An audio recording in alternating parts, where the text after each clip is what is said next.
குழந்தையோட பிரெயினும் நார்மலாக இருக்கானா, ஏன்னா பிரெயின்ங்கிறது கண்டினியூஸாக டெவலப் ஆகிக்கிட்டே இருக்க போகிற ஒரு விஷயம்.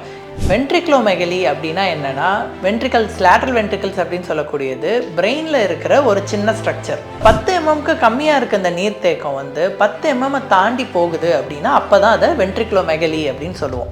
ஸோ இந்த வென்ட்ரிக்ளோமெகலியிலே பார்த்தீங்கன்னா 3 ஸ்டேஜ் இருக்கும். இப்போ சப்போஸ் மைல்டு வென்ட்ரிக்ளோமெகலி அப்படின்னு கொடுத்துருக்காங்க அப்படின்னா அது 100ல் ஒருத்தருக்கு வரக்கூடிய ஒரு விஷயந்தான். 2 வாரம் கழித்து செக் பண்ணி பார்ப்பேன். ஸோ நான் இந்த 2 வாரம் கழித்து செக் பண்ணும் போது இந்த நீர் அளவு அதே மாதிரி இருக்குது, இல்லை கம்மியாக இருக்குது அப்படின்னா 90% இது நார்மலாக தான் முடியும். ஒன்றும் பயப்பட வேண்டாம். வணக்கம். உங்கள் ரிப்போர்ட்டில் வென்ட்ரிக்ளோமெகலி, லேட்ரல் வென்ட்ரிக்ளோமெகலி அப்படின்னு கொடுத்துருக்கு. அப்படின்னா என்னன்னு தெரியல அப்படிங்கிறவங்களுக்கான வீடியோ தான் அது.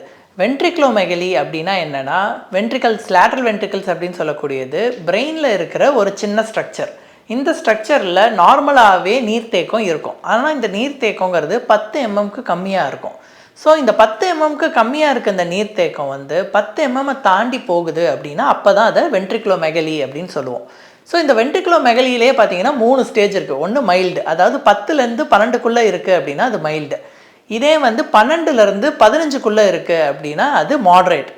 இதே 15க்கு மேலே இருக்குது அப்படின்னா சிவியர். ஸோ இதை பேஸ் பண்ணி தான் குழந்தைக்கு வென்ட்ரிக்ளோமெகலி மைல்டா, மாட்ரேட்டா, சிவியரா அப்படின்னு ரிப்போர்ட்டில் கொடுத்துருப்பாங்க.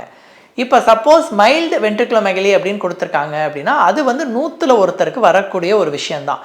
ஸோ இந்த மாதிரி மைல்டு வென்ட்ரிக்ளோமெகலி அப்படின்னு கொடுத்துருக்காங்க அப்படின்னா 90% இந்த குழந்தை நார்மலாக இருக்கிறதுக்கு தான் வாய்ப்பு இருக்குது. பட் ஒரு 5% குழந்தைக்கு இன்ஃபெக்ஷன் இருக்கிறதுக்கும் வாய்ப்பு இருக்குது. இன்னொரு 5% குழந்தைக்கு மரபணு பிரச்சனை இருக்கிறதுக்கும் வாய்ப்பு இருக்குது. சரி, ஓகே, என்ன மரபணு பிரச்சனை வரும் அப்படின்னா, இந்த மாதிரி மைல்டு வென்ட்ரிக்ளோமெகலியோட கேரியோடைப், அதாவது குரோமோசோமல் ப்ராப்ளம்ஸும் வரலாம், மைக்ரோ டெலிஷன்ஸ் அண்ட் மைக்ரோ டூப்ளிகேஷன்ஸும் வரலாம். ஸோ ஃபஸ்ட்டு உங்களுக்கு வென்ட்ரிக்ளோமெகலின்னு கொடுத்துருக்காங்க அப்படின்னா ஒரு ஃபீட்டல் மெடிசன் ஸ்பெஷலிஸ்ட்டை போய் பாருங்கள். அவங்க பார்த்துட்டு ஃபுல்லாக ஸ்கேன் பண்ணி பார்த்து குழந்தைக்கு இன்ஃபெக்ஷன் இருக்கிறதுக்கு வேறு ஏதாவது அறிகுறிகள் இருக்கா, அதே மாதிரி குழந்தை பிரெயின் கம்ப்ளீட்டாக நார்மலாக இருக்கா அப்படிங்கிறத ஒரு நியூரோசோனோகிராஃபி பண்ணி பார்ப்பாங்க.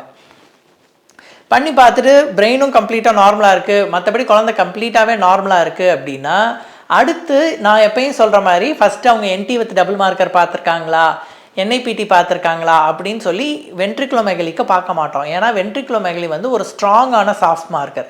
ஸோ இது இருக்குது அப்படின்னாலே டைரெக்டாக ஆம்னியோ பண்ணணும் அப்படின்னு சொல்லிடுவோம்.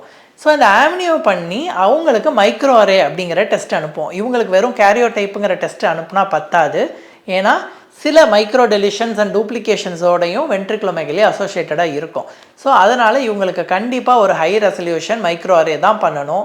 ஸோ ஆம்னியோசென்டசிஸ் தான் பண்ணணும். நான் இல்லை டாக்டர் ஆல்ரெடி NIPT பண்ணியிருக்கேன், NIPT லோ ரிஸ்க்கு, இல்லை நான் கம்பைன் ஸ்க்ரீனிங் பேர்னா NT வித் டபுள் மார்க்கர் ஒரு ஃபீட்டல் மெடிசன் ஸ்பெஷலிஸ்ட்டை உங்ககிட்ட தான் பண்ணேன், அதுவே லோ ரிஸ்க்கு அப்படின்னா கூட நான் ஸ்டில் இல்லை இது பத்தாது, நம்ம டைரெக்டாக குழந்தையோட DNA எடுத்து தான் டெஸ்ட் பண்ணணும்னு சொல்லி ஆம்னியோசென்டசிஸ் பண்ணணும் அப்படின்னு சொல்லிடுவேன். ஏன்னா இருக்கிற கைட்லைன்ஸ் அதுதான் சொல்லுது. அதே மாதிரி சப்போஸ் இந்த வென்ட்ரிக்ளோமெகலியே சிவியர் வென்ட்ரிக்ளோமெகலியாக இருக்குது, இல்லை மாட்ரேட் வென்ட்ரிக்ளோமெகலியாக இருக்குது, இல்லை வேறு ஏதாவது பிரெயினில் ஸ்ட்ரக்சரல் அப்நார்மாலிட்டிஸ் ஏதாவது இருக்குது அப்படின்னா இவங்களுக்கு வெறும் மைக்ரோ அரே பத்தாது, அதுக்கும் மேற்கொண்டு இருக்க ஜெனட்டிக் டெஸ்ட்டுகள் போக வேண்டியது இருக்கும். சில பேருக்கு MLPA போக வேண்டியதாக இருக்கும், சில பேருக்கு எக்ஸோம்ஸ் போக வேண்டியதாக இருக்கும்.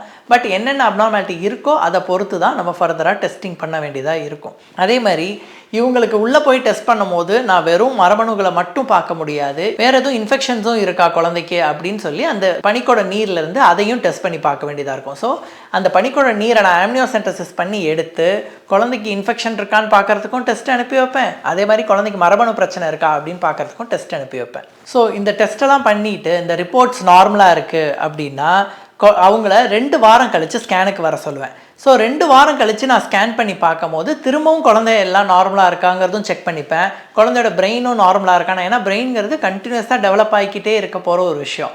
ஒரு 3 மாதத்தில் இருக்க குழந்தையோட பிரெயின் 5 மாதத்தில் இருக்காது. 5 மாதத்தில் அது கம்ப்ளீட்டாக வேறு மாதிரி மாறிடும்.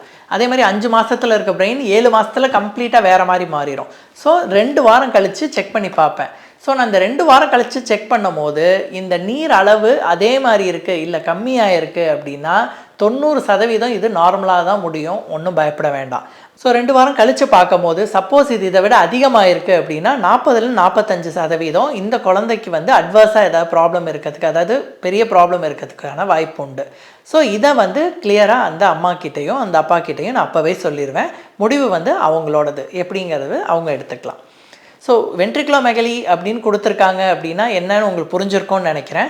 ஸோ இதை பற்றி மேலும் உங்களுக்கு சந்தேகங்கள் இருக்குது அப்படின்னா இதை வந்து நான் கமெண்ட்டில் சொல்கிறதுங்கிறது ரொம்ப கஷ்டம். ஏன்னா வென்ட்ரிகுலோமெகலி பல விஷயங்களோட அசோசியேட்டட் ஆனது. ஸோ கண்டிப்பாக ஒரு ஃபீட்டல் மெடிசன் ஸ்பெஷலிஸ்ட்டை போய் பாருங்கள். அவங்க நியூரோசோனோகிராஃபி வித் ஒரு கம்ப்ளீட் அனாமலி ஸ்கேன் பண்ணி பார்ப்பாங்க. பண்ணி பார்த்துட்டு அதுக்கப்புறம் அந்த ஸ்கேன் ஃபைண்டிங்ஸை பொறுத்து தான் விஷயங்களை இது பண்ண முடியும். இது ஜஸ்ட் நான் கமெண்ட்டில் ஆன்சர் பண்ணுற மாதிரி ஒரு விஷயம் கிடையாது. ஏன்னா இதில் பிரெயினில் அத்தனை சின்ன சின்ன ஸ்ட்ரக்சர்ஸ் இருக்குது.